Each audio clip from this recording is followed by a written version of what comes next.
Penurunan status Gunung Agung dari awas ke siaga tetap disikapi oleh Polda Bali.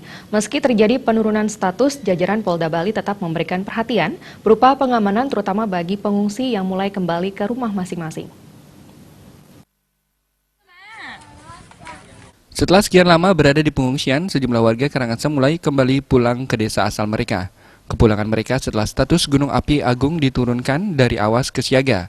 Penurunan status ini tetap mendapat perhatian serius jajaran Polda Bali.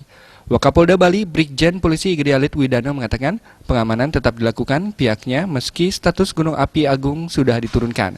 Ini dilakukan untuk memberikan rasa aman kepada warga yang kembali pulang.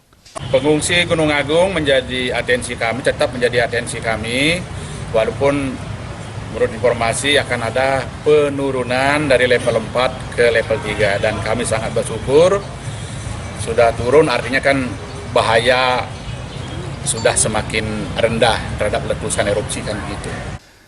Seperti diketahui, melihat aktivitas Gunung Agung yang mulai menunjukkan penurunan, PVBMG akhirnya memutuskan menurunkan status Gunung Api Agung dari level 4 atau awas ke level 3 atau siaga. Raiswantara, Bali TV.